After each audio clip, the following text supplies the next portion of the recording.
Baik, kami sampaikan sekali lagi bahwa ada dua dokter yang sudah hadir di studio, Dr. Lona, spesialis farmakologi, beliau yang mengetahui tentang obat-obatan begitu ya, secara ininya ya, gampangannya. Kemudian ada Prof. Ari Fahrial Syam, beliau selaku spesialis penyakit dalam. Nanti untuk pemirsa yang ingin bertanya sekitar penyakit dalam, silahkan bisa bergabung lewat telepon. Anda kembali di Kabar Petang dan sekarang kita sudah tersambung kembali dengan pemirsa untuk telepon interaktif. Selamat sore. Pemerintah Malaysia hari. Halo, selamat sore. Sore Pak, ini Abdul Ghaffar dari Depok. Oke, Pak Abdul Ghaffar, silakan ditanyakan ke kedua dokter ini, Dr. Lona dan juga Dr. Ari, silakan. Jadi kalau hanya dengan dokter saja, saya juga merasa prihatin karena dokter tuh hanya sekedar untuk menangkap orang atau berarti orang-orang yang terjangkit. Alangkah bijaknya pemerintah itu punya program dari hulu sampai ke hilir. Jadi hulunya diperkecil sehingga hilirnya habis gitu loh. Ini enggak, hilirnya ditangkap banyak-banyak, hulunya nggak ketahuan gitu. Berapa orang sebetulnya yang betul-betul bisa dideteksi per RT itu. Baik. Bukan hanya nasional, Pak Abdul, per pertanyaannya RT ya. apa Pak? Jadi pertanyaan gimana Pak? Bagaimana agar pemerintah itu betul-betul bisa mendeteksi dini seluruh warga Indonesia itu mulai level RT sehingga dokter itu betul-betul bisa menangani dengan cara baik gitu. Oke. Baik, pertanyaan Pak Abdul Ghaffar sudah kami tangkap. Terima kasih. Dr. Lona. Tadi pertanyaannya adalah. Kita lanjut langsung ke satu penelpon dulu, Dr. Lona, biar sekalian. Selamat sore dengan dengan siapa ini? Dengan Ibu Yuliana. Dengan Ibu Yuliana di Cibubur. Di Cibubur, silakan Bu. Ini Dok, mau tanya, anak saya kan panas tuh 38.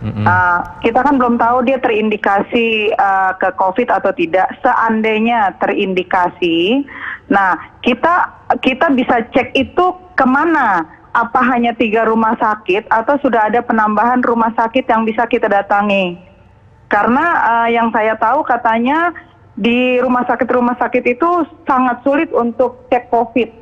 Sementara di Indonesia. Demikian, terima kasih dokter. Baik, terima kasih Ibu Yuliana untuk sudah bergabung. Silakan ya, Ibu Dr. Lona atau ya, mungkin pertama saya jawab yang tadi ya. Jadi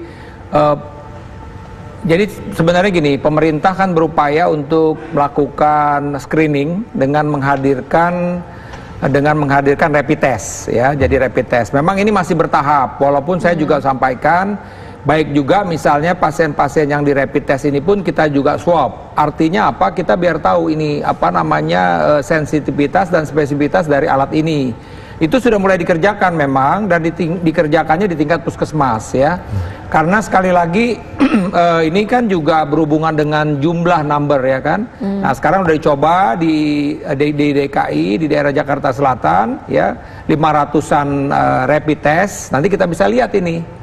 Dari situ kalau memang itu negatif, kalau dia memang kontak, maka dia tetap 2 minggu itu dia harus isolasi.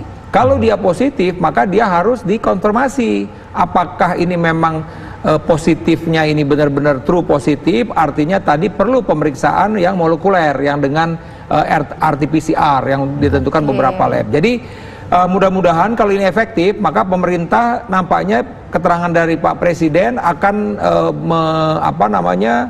mengorder ya banyak rapid test ini, dan mudah-mudahan dengan rapid test ini deteksi dini bisa dilakukan. Tapi sekali lagi kepada masyarakat, memang yang paling efektif sekarang itu udah tinggal di rumah aja udah.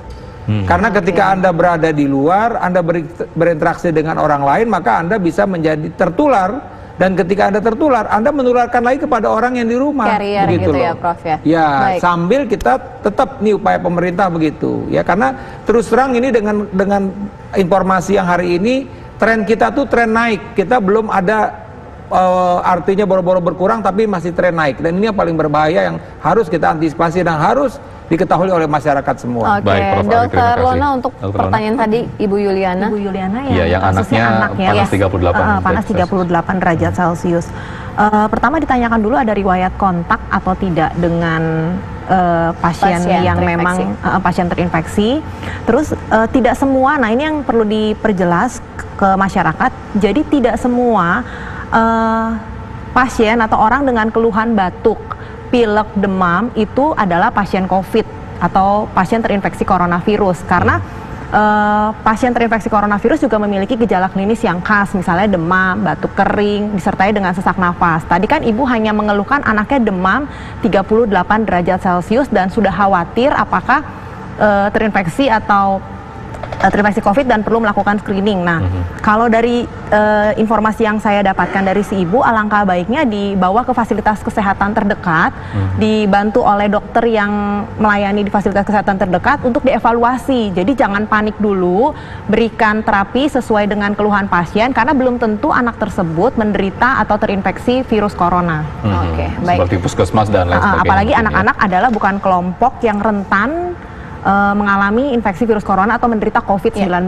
Karena kan kelompok yang rentan adalah mereka yang berusia lebih daripada 60 tahun, perokok. Baik.